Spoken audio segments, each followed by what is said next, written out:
Did we enjoy your friendly neighborhood Spider-Man? How's the new season of Solo Leveling going? Did Cobra Kai finish strong? Are we feeling invincible as it continues its third season? We're going to be asking these questions and many more on tonight's episode of Systematic Ecology. We are the Priests of the Geeks for another What's New episode.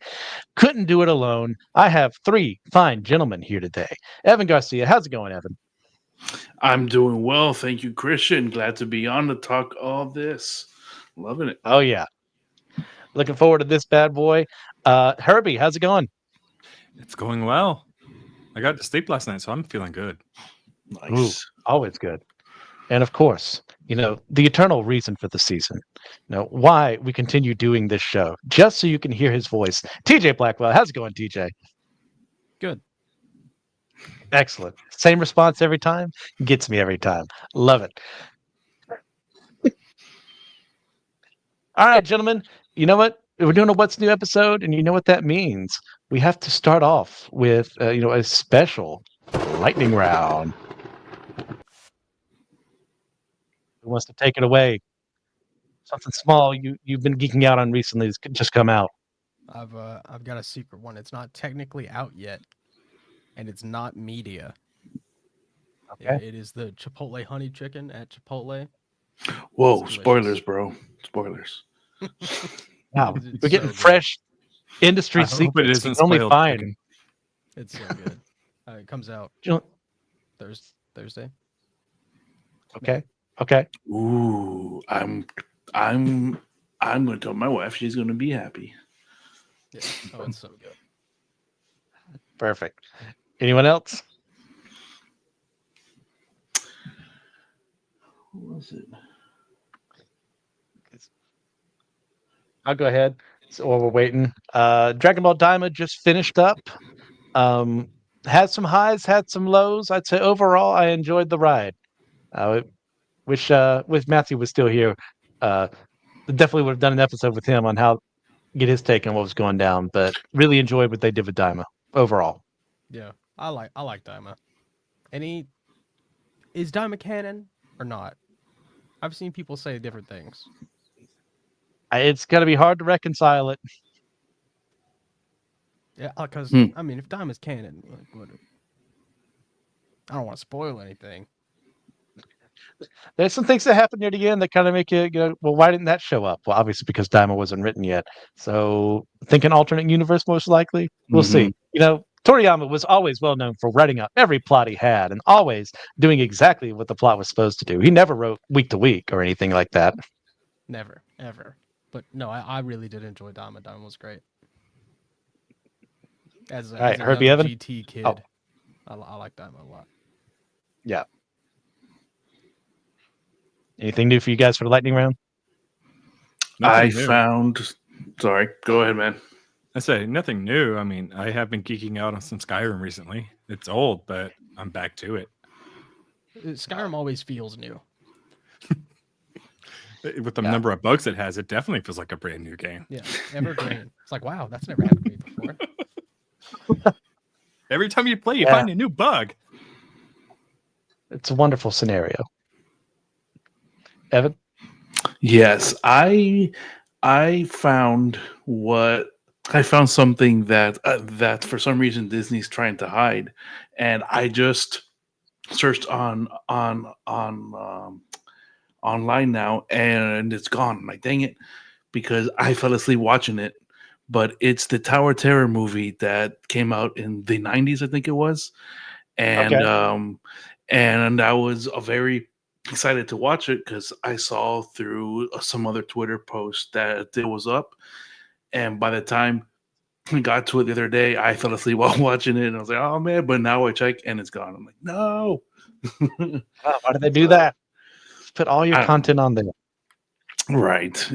There's some weird stuff about it, but yeah. Disney's never been known for locking all their stuff in a vault and letting nobody see it for years at the time.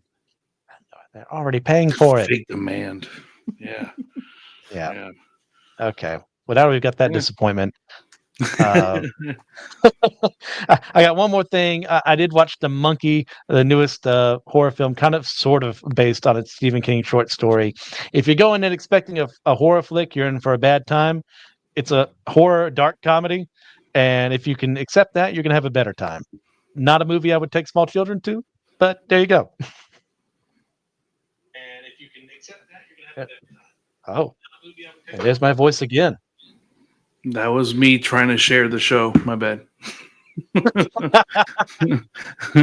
It's doing his job, being productive. Can't Yeah. fault you for that.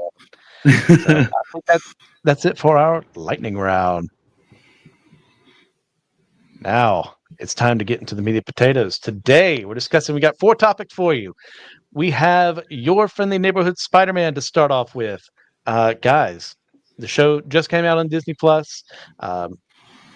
Had some bad buzz at the beginning, had some lack of trailers and everything, and finally it released. And oh well, turns out they actually had an amazing show. So before we actually get into the show proper, now what's our history with Spider-Man as a character? What a question. Yes. What a question. We only have like 20 minutes? Man, but Spider-Man, yeah. It's up there with my Nintendo. It's just things that always existed.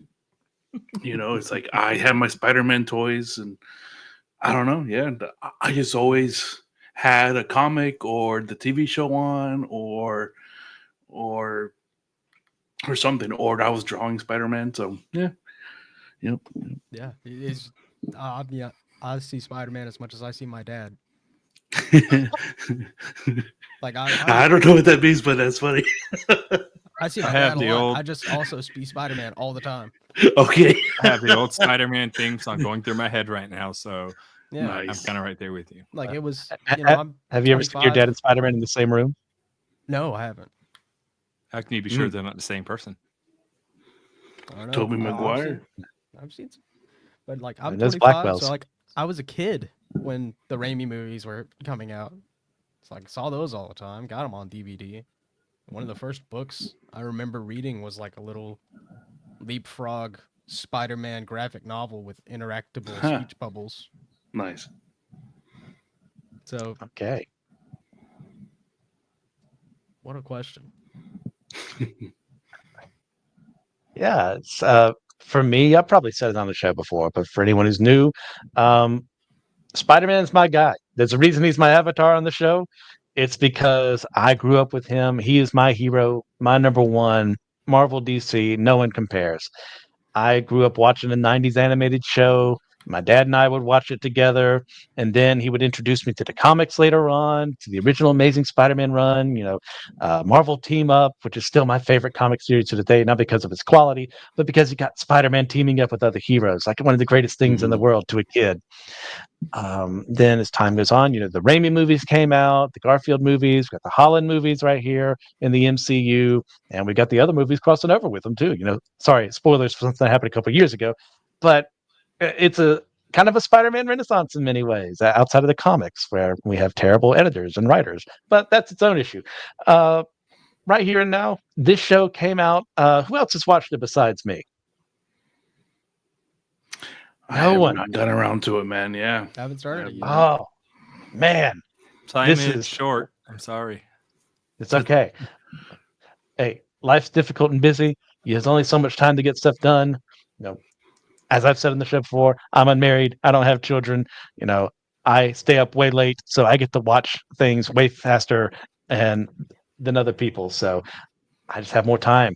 And I'm glad I did, because this show proved me wrong.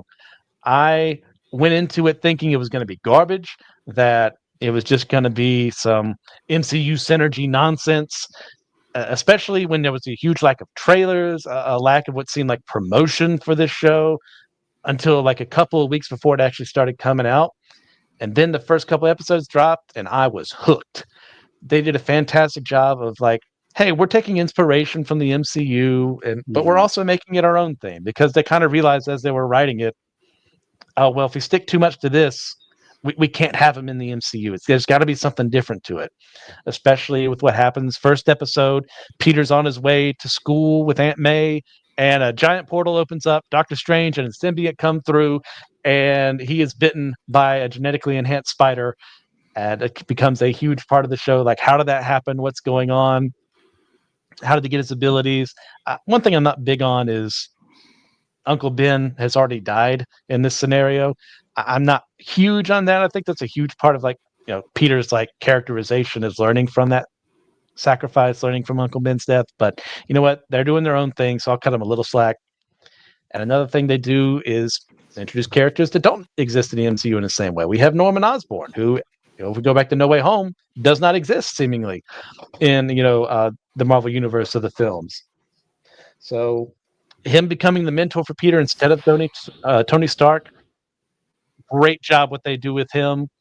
I thoroughly enjoy the mentor-mentee role they have with the way Norman twists the typical "with great power comes responsibility" speech to kind of make it more about power and respect. And Peter learning from that. Of course, his new friendship with Harry is well done here too. And we have Nico Minoru of the Runaways as Peter's kind of best friend, because since the incident that's who that was. Cool. Yeah. Since that incident occurs with the portal coming to Symbiont and Doctor Strange, the school is destroyed. So Peter has to go to a new high school, which is why he doesn't meet up with, Michelle Jones and Ned Leeds and everything. Cool. So it makes sense why he has no relationship to him in this, reality because of what happened there. Yeah. I do want to say really quick, I really liked the Runaways show. Yeah, same. It was good. It was a great show. They did 2 seasons, right? Yeah. Yeah. It could have been. Yeah, I remember really liking the first. I don't remember if I watched the second or not. You should. Oh well. That's why I'm currently compiling a list of everything I've ever watched or read, because I'm sick and tired of rewatching something and realizing halfway through it, oh no, I've already seen this before and I've just wasted 45 minutes. Well, if it takes you 45 minutes to realize you've seen it, I think you deserve to waste your 45 minutes. Well, that's because I'm old. And my early onset Alzheimer's is getting in the way. Old. I will tell you I'm old. I've been old since I was 5. That was the thing with... Don't you tell me anything about being old. No. Go ahead, Evan. No, that was the benefit to that. I don't know.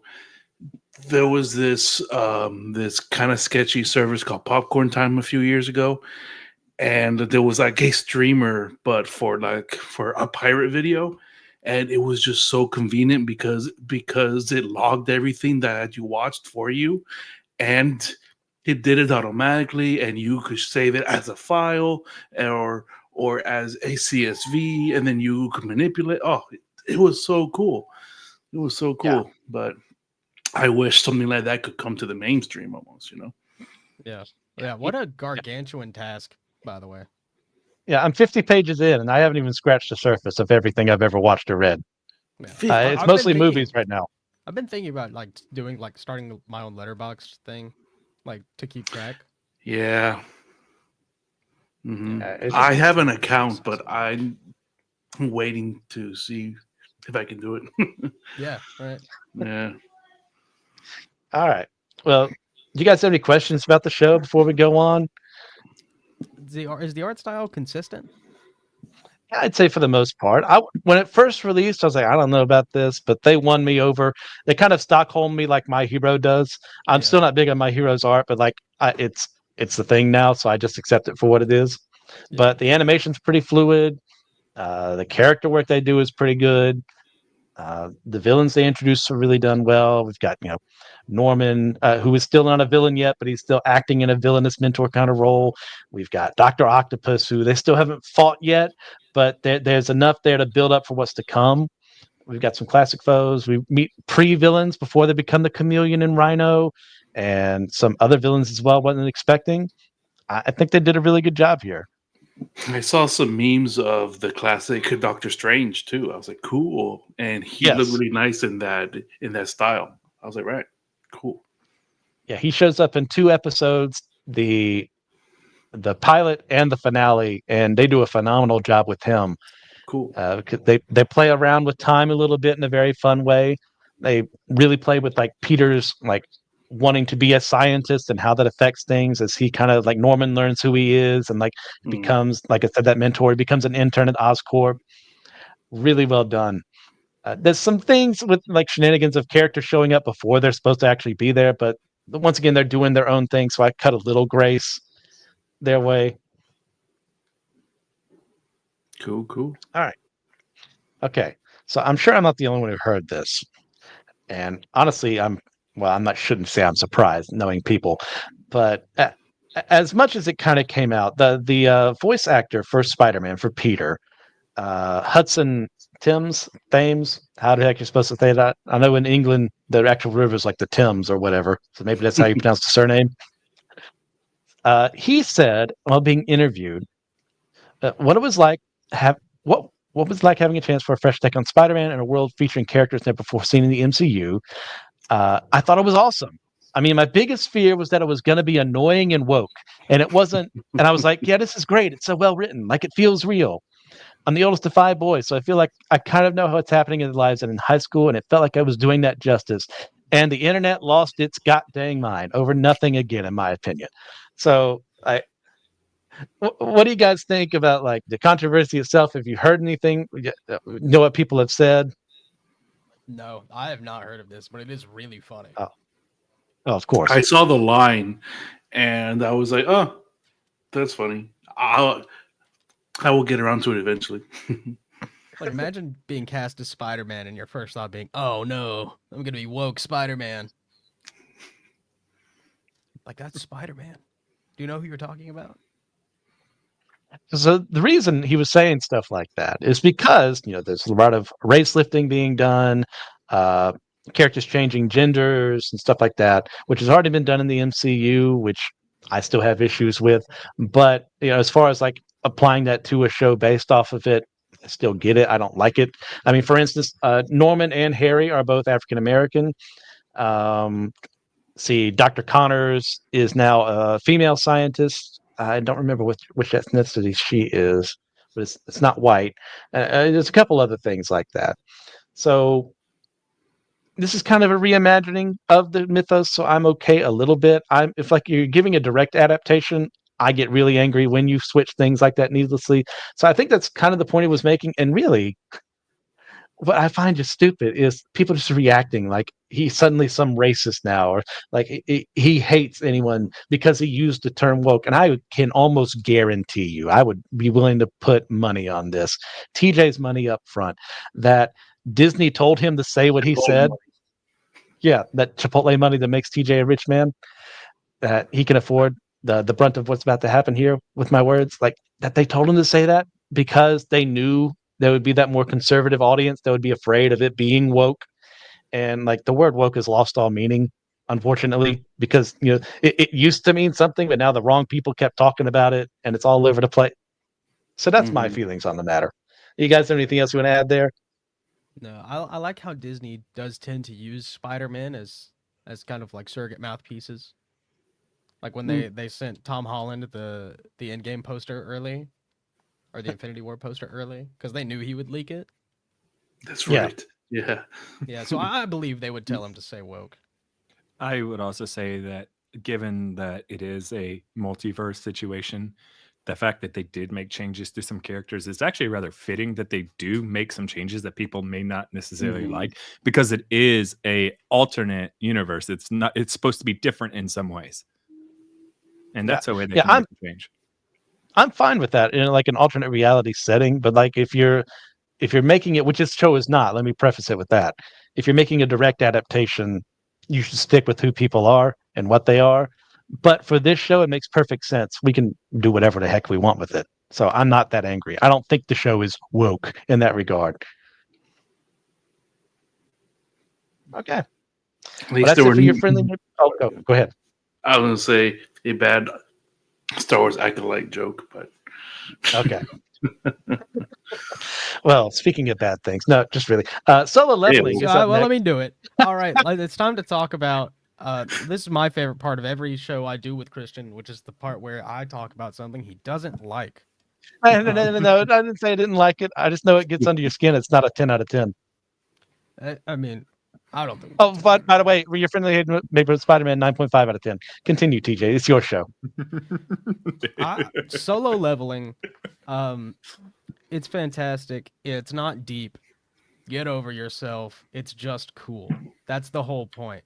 So for those of us who don't know what it is, what is Solo Leveling about? I'm glad you asked. So Solo Leveling is kind of what it sounds like. It is not quite an isekai anime. It's sort of an inversion of that. And we follow our main character, Sung Jin Woo, and this is adapted from a webtoon. So it's Korean. Oh, cool. Yeah. But that's why his name is Sung Jin Woo.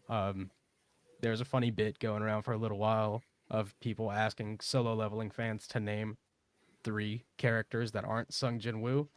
That's so weird. It's almost like that's a problem. No, it's not, because the series is called Solo Leveling, not with group the cast leveling. Of other characters. Not we're all leveling. It's Solo Leveling. Who have names, but no like character to them. But go ahead. Either way, the show's about the main character. That's the whole point. That's why it's called that. You mean the but solo it shadows our characters. The solo character, yes. Yeah. But it's Sung Jin Woo is a hunter, and in this world, they're dungeons, sort of like an RPG, and groups of powered people, as I like to call them, go into those dungeons, take care of it, and close it so that the dungeon doesn't break and wreak havoc on the regular world. So not everyone has powers. It's sort of like a My Hero situation, but not quite. Much smaller. Yeah, much smaller scale, and many fewer people have the powers. Yes. So Sung Jin Woo, D-rank hunter, gets into a dungeon just trying to make a little money to help his family, and he awakens, so they think, and becomes I think he becomes like C rank right out of the gate, but he discovers that his ability lets him level up. So he's like, which is something no one else has access to. Sorry, yeah. TJ. Yeah, so it's like the opposite of an isekai. He's the only one playing the game in the real world. So you see him grow, and he's got his own little side stuff. And the reason it's here is because just now we got to what I would consider the conclusion of the first big arc in Solo Leveling, which is, if you don't want to get spoiled, just go watch the show, and then come back and listen to the rest of this. But we finally got to the point where Sung Jin Woo gets through his personal quest to cure his mother. She has eternal sleep syndrome, I want to say they call it. But it's where people with no magic resistance get overwhelmed by magic and fall into a coma permanently. So he goes through this huge big thing, and the whole reason he wanted to level up was to help his mom. So he does this quest, clears a 100 level dungeon, which is sort of hell, but not really. Like, one of those generic video game hells.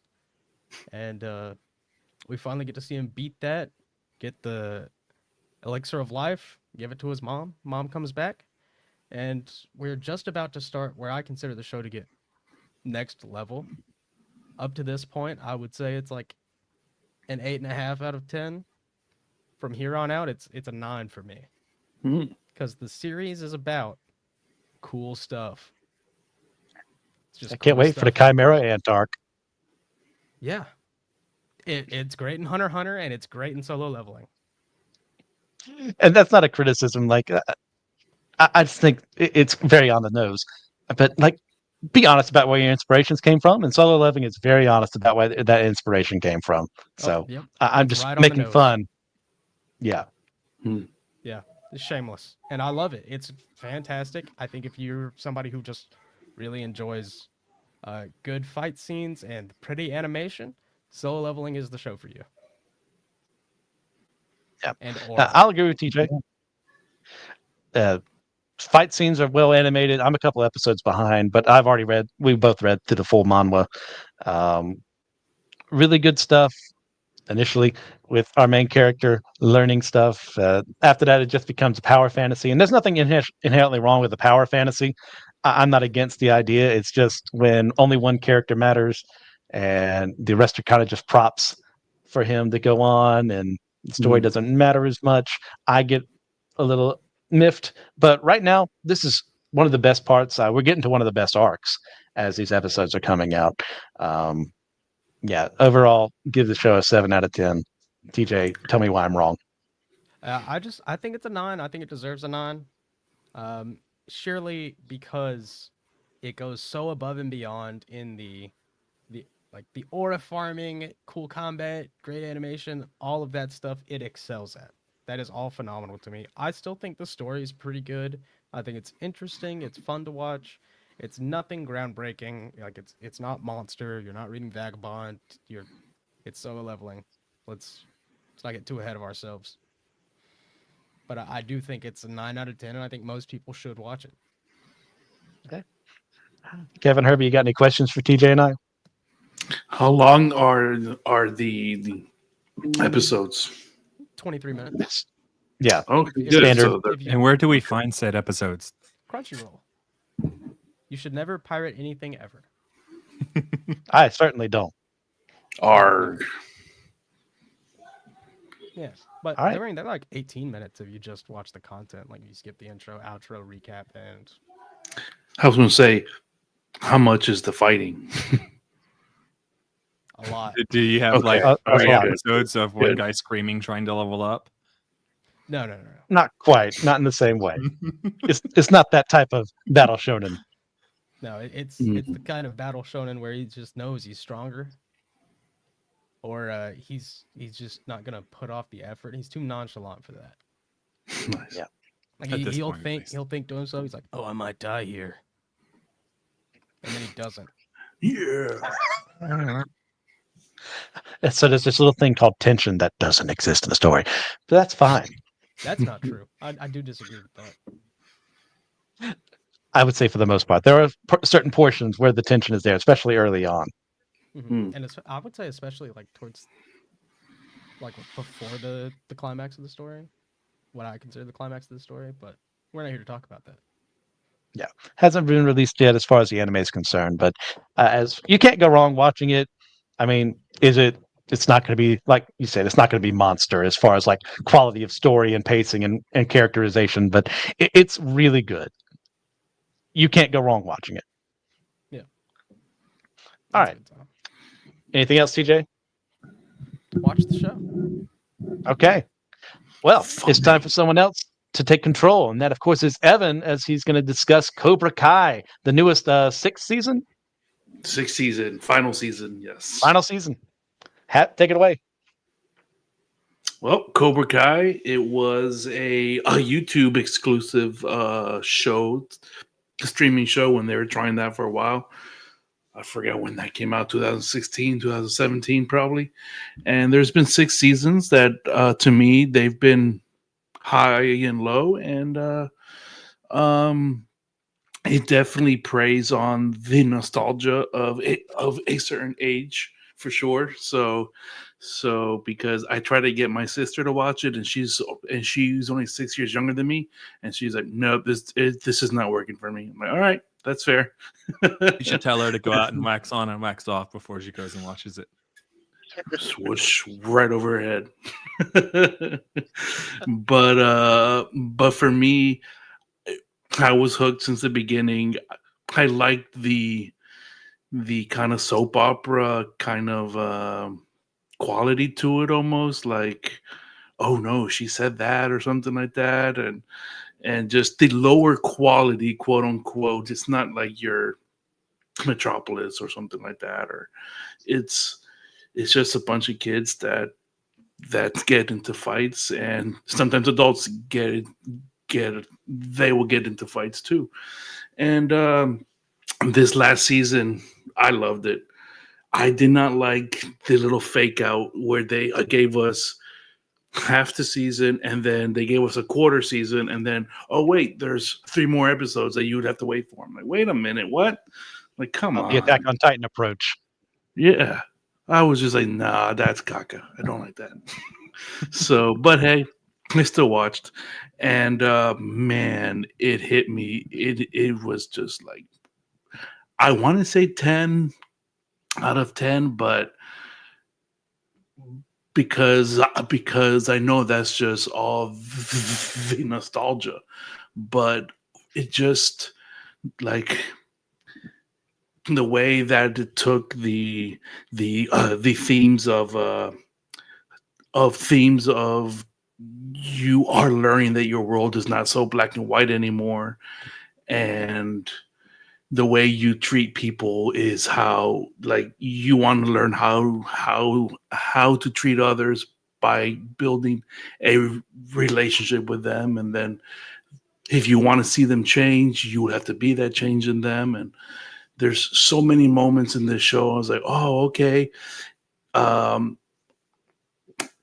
got a clearer version of what this term that keeps going around of being meta modern, and like holding the similar beliefs but in a different way, and the themes of like growing from your mistakes and the parental mistakes affecting you, and trying to live your life not expecting them to say I'm sorry or things to be fixed, but just for the hope that that might happen. And then and in this case it did happen, and it was a very beautiful moment between two men. Very beautiful moment that was a puddle. And the fighting was it had its moments of like, oh come on, or oh that was amazing, what a hit. And the younger characters, they didn't feel like it was that they played a service to the older characters. They also had their own storyline. However, there were so many of those younger characters that they didn't. I wished some got more storylines kind of fleshed out, but I can appreciate the storylines that they did bring in and they fleshed out, and a lot of tears, a lot of happy tears in the finale. But Cobra Kai season 6, yeah, the final season, really, really liked it. I don't know if you guys saw it, or what's your relationship with the Karate Kid? Yeah, we have a comment from Josh Knoll. He actually No said, I am way. the original Karate Kid. Oh, Yeah. so yeah, so that's my relation. Yeah, there's a lot of shilling for TJ in the comments, but it's TJ, so I'm going to let it slide. Yeah. He also does agree with me. He said Solo Leveling is called that for a reason. Sung Jinwoo is the only character we need to care about. But his comment literally says #Team TJ. So I don't know if he said that. Oh, he texted it to me. You know what? Fine. You're a trusted source. Yeah, but actually, I didn't know that Cobra Kai was still going. Sure. And I didn't know it was so I didn't know it was effective. 6 seasons. I thought it was like maybe 3rd season at this point. Yeah. So I'm gonna need to get back into that. Mm-hmm. The 3rd and the 4th seasons were, to me, they were hard sit-throughs. They were like, what are these characters doing? Why am I watching this? Okay, so skip 3 and 4. Yeah, but 1, 2, 5, and 6, they were great TV. Fun, campy TV. But and also, nostalgia is nice. What's that? Yeah. Also, nostalgia is nice. Yes. I can't wait for them to remake Cobra Kai in like 15 years. That is the same way they did Karate Kid. Yes. Yeah. I can't wait for that. It's meta modernism. I'm a fan of the movies. 1, 2, and 3 are pretty solid. 3, not as much as 1 and 2, but they're pretty solid films. You get enjoyable time there. If you want to hear a good review of the show, and there may be some potential Smek Ecology hosts on new episodes, check out Kung Fu Pizza Party by Brandon Knight. Yes. He has already covered the first film and may have more of us there later on. Hint, as we talk about sequels.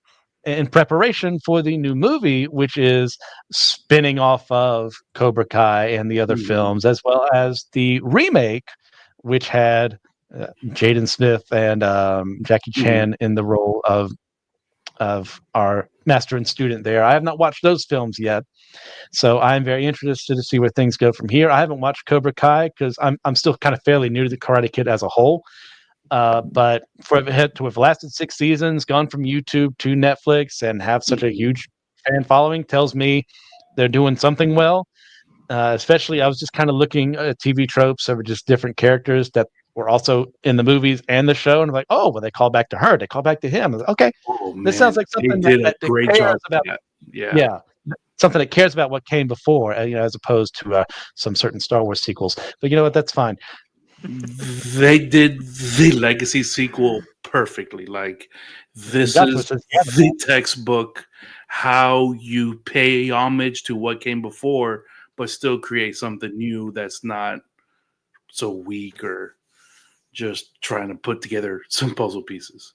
Yeah. Did you say you haven't seen the Karate Kid remake? I have not seen a remake. No. The Will Smith one. Yeah. I didn't even realize it was a remake. So, well, sort of.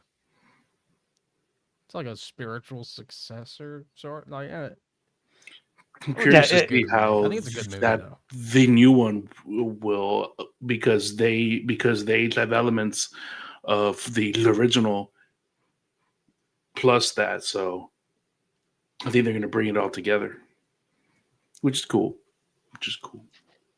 Yeah, I definitely appreciate what they're doing. And once again, without actually having watched the remakes that are not actually a remake now, and Cobra Kai itself, like the way that they care about what came before, the way that they call back to certain things that, as I understand it, seem to be done really well.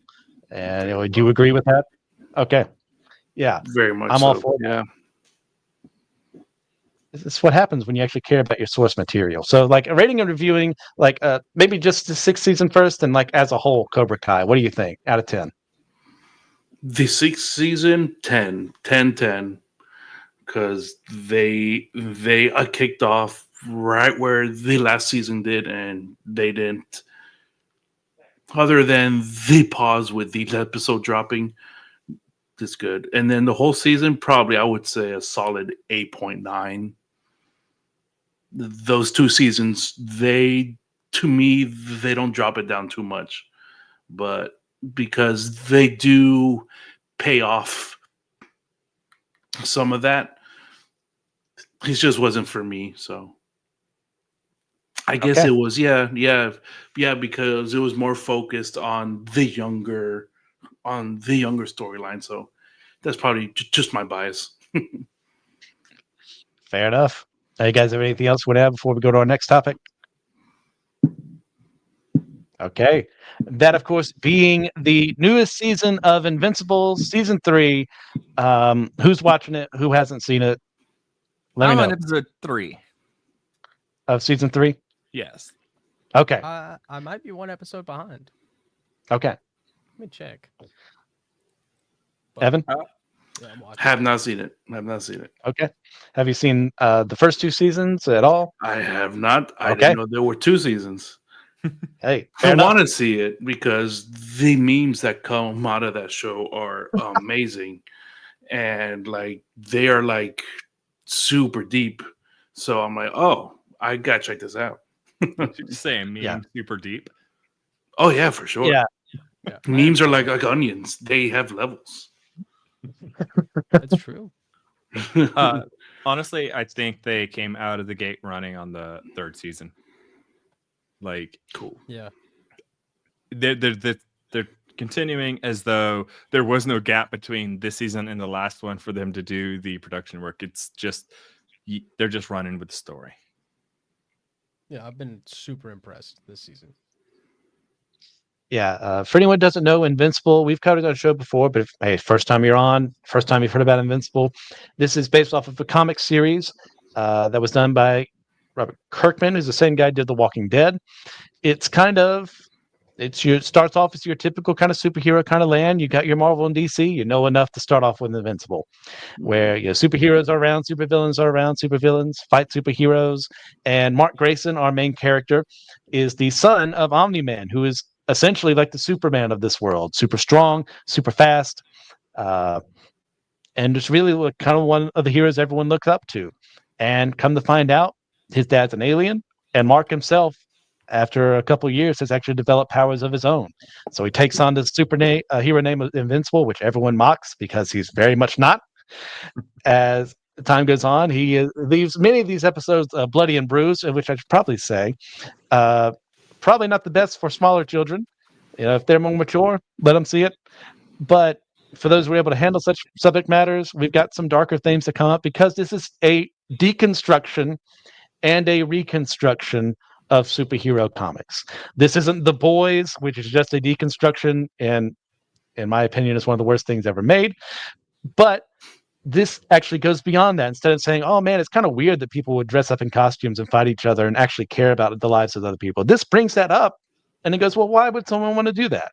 What makes a hero? What makes someone decide to do this crazy thing of putting their life on the line, the same way that a fireman would, or a police officer would, or so on, so forth. And I think it explores it really well, as Mark eventually finds out that his dad's not everything he said he was, and is actually the precursor to an invasion of the Viltrumite people, their alien race that Mark is now half human, half Viltrumite. And now we've been left with the fight that they had. The Omni-Man is now in prison with Alan the alien. Love that man. As they kind of are learning to team up together and learning that Nolan Omni-Man kind of actually liked being a hero, kind of actually loved his family, as well as all the superhero shenanigans that are going on. Anything you guys want to add about what you've seen so far for season 3? I will say you did not say to give an understatement with it not being suitable for children. One of the biggest criticisms I have of the show is the amount of blood and gore they have. It is needlessly over the top. Yeah, it's definitely if you're a little more squeamish on those matters, I would definitely say to stay away. But yeah, anyone else? Yeah, I think this might be the only good property that at its at least onset was what if Superman was evil? We've had quite enough of those. Yeah, it's almost become a trope, like a well that is kind of spoiled almost. But I'm glad to hear that. But this also, he's kicking ass. Also, it's not what is if he's evil, but what if he's not entirely evil? Yeah. What if I miss my wife? Rather than the trope of we turn Superman evil, it's what happens if he was evil and we turn him good? Yeah. And he's not there yet. And I've read enough of the comics. I haven't read everything to know where certain things are going. So certain things are going to be surprises to me as time goes on, with certain characters and their motivations and how things go and who's going to live, who's going to die. I'm ready to see what else they have here, because I think they're doing a phenomenal job here, because there's also a rewriting of certain things because they were written in a different time in the 2000s. Kirkman's become a better writer since then. He's got another team working with him to enhance the writing that came before. This is a really solid show. If you got the chance, that how many episodes a season? 8-ish per season, which about 45 minutes long. So that is still a time sink. I'd recommend you guys check it out. But one of the things that they bring up multiple times over is kind of the idea of what is not just unusual to Invincible. Same thing happens in Marvel and DC. Is that do superheroes kind of create more problems than they solve? We have multiple times in this season alone where Marcus Invincible goes up against some bad guys who are just down on their luck, and it went to supervillainy instead to get their stuff. And then in our most recent episode, not to give too much away for those who haven't seen it, we have someone who watched the rampage that Omni-Man and Invincible went through and lost family in the process, and now has become someone calling him out, like, why didn't you save us? Well, are you really a hero? What do you guys think on that idea? It's so good. That episode was phenomenal.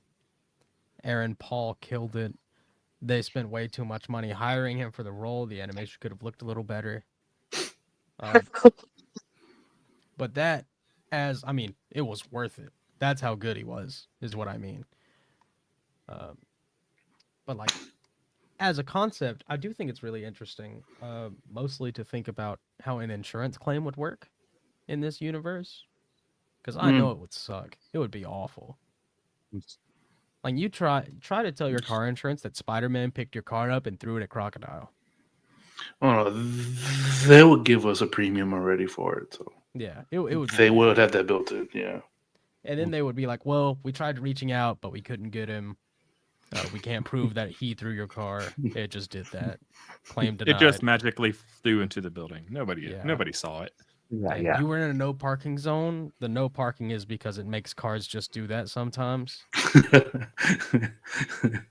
I definitely think that with the nature of what's going on in Invincible is you do have the superheroes, and if you have the supervillains and they create this big fight, then yeah, but they're also having to fight something outside of Earth, which is causing the need for people who are stronger. And I think that's where the entire argument, are they creating more trouble than they're worth, starts to fall apart, because Invincible from the very beginning showed that there were these things that only these heroes could fight. Yeah. And it's like, you could say that they might cause more property damage than they fix. That's probably true for most heroes. But they definitely save the world more often than they end it. Well, we'd have to look at all the multiverse for that. But the heroes specifically. And there's some nice things played with that concept too, because we have, I think it's second season, where Adam Eve is just like told by some people, "Hey, like, we want a playground here. We want stuff built on this land, and the government's not letting us do it." She's like, "Well, I have the ability to like just do whatever, and if I don't actually think about my powers well, I should really be the most strongest person there, but that's another issue." And she just makes a playground for them, and only to learn that the reason the city didn't want there to be something on that site is that there was a zoning issue. There was an issue with the ground underneath, that it collapsed, and then a bunch of kids died. Playground. It was an entire apartment building. Park. Oh, wait, it was a building, living quarters. It was people's homes. Maybe I must be mixing something up. So thank you for correcting me. Yeah, and a bunch of people died. And now in this season, she's gone to school so that she can learn how to actually build things correctly, instead of just saying, "I'm going to solve everything with my powers." Like, I actually need to think about these things. I need to know how physics works. I need to know how engineering works, architecture, everything involved with that. So I really appreciate what we're doing with her. And in regards to the initial question, it's like, you can tell how someone has never actually read a Batman comic with, how they treat his characters. Be like, well, why didn't he just, fix a city with his money? Well, his parents tried to do that and they got murdered for it. It's a lot more effective for him to dress up as a bat and beat super criminals in the face and stop mobsters, because trying to do things the regular way ended up with them being killed and murdered. Look, I'm just saying, I've spent money to fix issues and failed before. I've never failed if I dressed up as a giant bat. Now, they also address some other moral concerns. Like, I'm really early in the season now, but they're dealing with the concerns of, so this person was a murderer, but they can still do good. They are able to be reformed. Do you work with them and reform them, or do you say, no, once a murderer, always a murderer, even though you yourself were a horrible person at some point in your life? Do you allow for them to be rehabilitated and become a hero? Yeah, I do think it's really interesting. They put us on the opposing side of that argument. Like, they want us to say rehabilitation is bad, because that's what Invincible thinks. Yeah, the conflict between him and Cecil is extremely well done this season. The amount of flame wars it started alone, at least on Reddit, is astounding. But then again, that's the internet for you. No, the memes it makes are like, because I've never seen the show, but the memes that come across my feed, I get it. I'm like, I do everything that you guys are saying is cool. Cecil's line, I realized that I could either save the world or I could be the hero, but I can't do both. It's like, yeah. Baller line.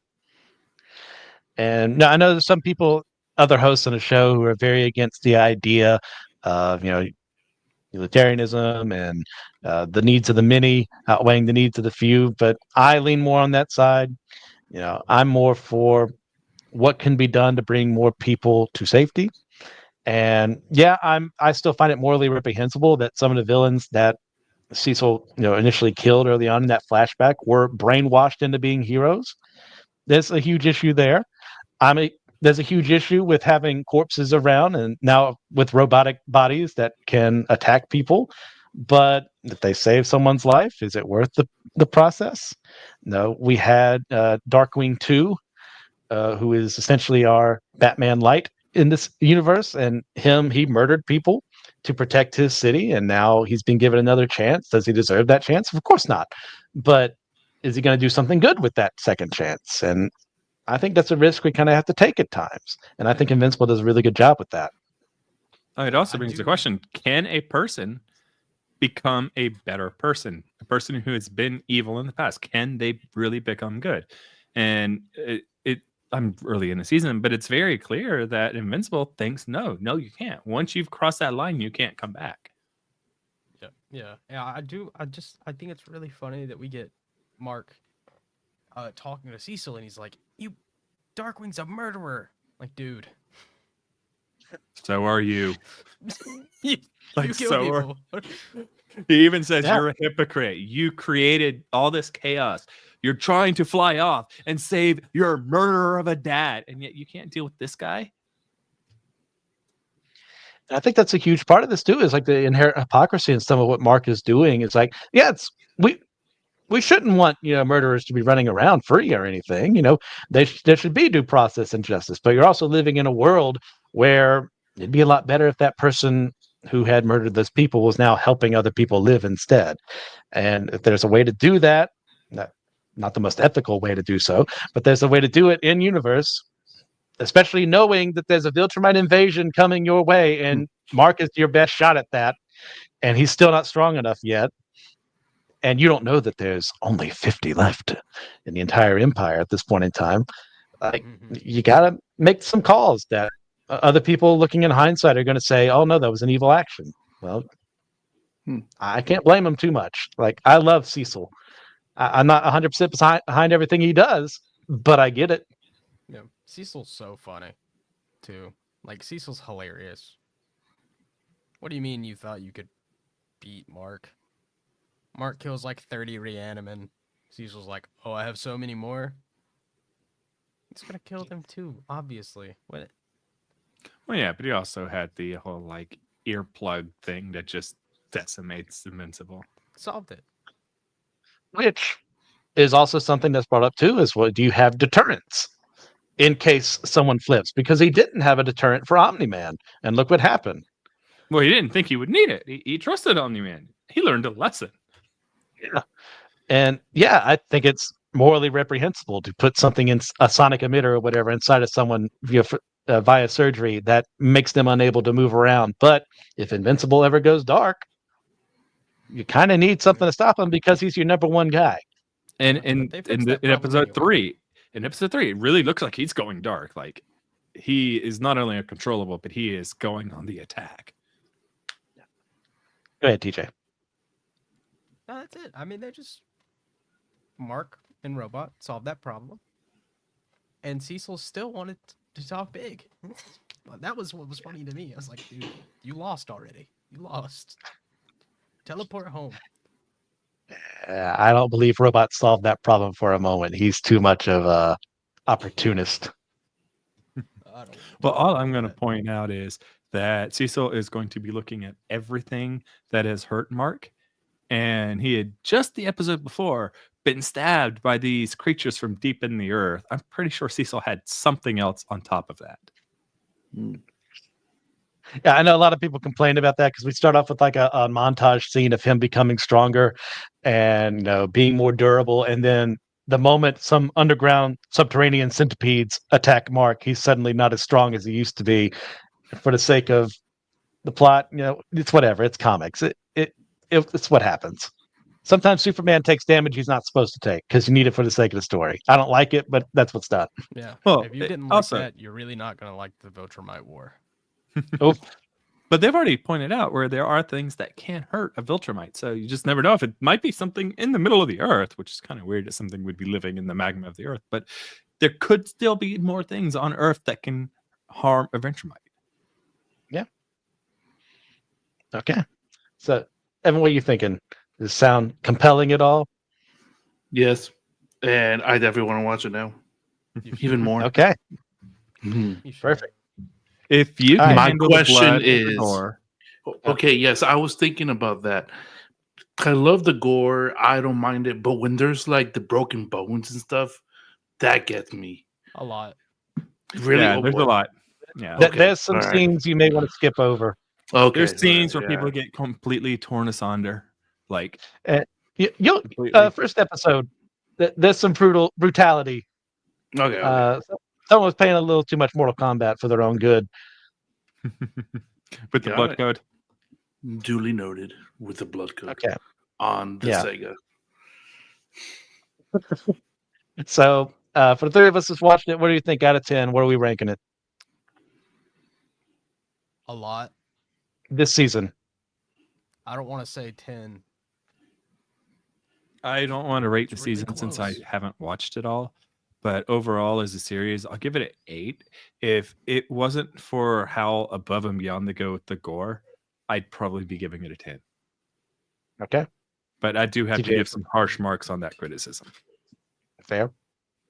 Yeah, I don't know if I can give it a 10. I could definitely give it a 9.5. It is. I think it's better than the comic book wholesale at this point. They're making it a point to try and make that happen, and it also makes it exciting for us to watch as people who read the comic book. Well, I finished it. Christian read enough of it. Yeah. But I'm still having a great time because I don't know what's gonna happen. Yeah, I'd say so far I'd probably give this season like an 8.5 out of 10. Overall, from everything that I know, I'd probably give a 9 out of 10 as an overview of Invincible. Like, there's some solid stuff here. There's definitely some stuff, if you're more squeamish about such matters, you're not big on blood and gore and some more heavier subject matter that's discussed, avoid. It's not your fault. Go find something else that'll make you happier. But if you can get through it like I can, go for it. All right. Well, with that, we've got our 4 topics done. And that means we come to the recommendation section. Out of these 4 topics, which one would you say is your top recommendation? Invincible. Okay. Evan? I'm going Cobra Kai, man. Going all the way. Going all the way. Show no mercy. I'm throwing out Your Friendly Neighborhood Spider-Man. It's way too short. There should have been more episodes, but that's unfortunately modern TV these days. We can't have 20 episode seasons. Pisses me off. I completely and utterly agree. There's too long of a wait between seasons, and then it's only for 10 or so episodes. Why are you doing this to me, man? And then they all come out at once, and you binge them all and finish them in a day. So then you got to wait till next year and watch 10 more episodes in one day. Yeah, and you know how much of a commitment that is? Like Squid Game Season 2 or Squid Game 2. I'm like, yeah, I'll just watch them all at once. Spend 8 hours watching Squid Game 2, and it ends on a cliffhanger? A big cliffhanger, too. Like not one that you can just be like, oh, I'm just not going to watch it. I'm like, no, it's a good one. That's going to be like a 2-3 year wait or whatever. Like Stranger Things alone. I'm so excited for the new season. But it's also been however long since the last one. Like, I'm going to need a refresher. Don't get me started. It sounds like somebody needs to have a binge watching party for the first 4 seasons of Stranger Things so that when the new season comes out, we're not depending on 3 or 4 year old memories. That's what Wikipedia is for. And nobody cares about Wikipedia. I do, because it helps me remember things because I'm old. All right. So thank you guys for coming today. Thank you for the one person in the comments who left comments. Hey, he's okay, I guess. I guess we should give a shout out to Josh Fanoli. If you guys do want to do that, we really do appreciate it. I was just saying what I said because it's him. Like, we love feedback from you guys. We love like putting your messages up on this YouTube page. If you listen to the podcast, you want to be here live, like head over to Systematic Ecology YouTube, subscribe there. Be a great chance for you to interact with us. Throw questions our way of like what we thought about certain things. We'd love to do that. As well, I'd like to help some, like to shout out some people, sponsor our show.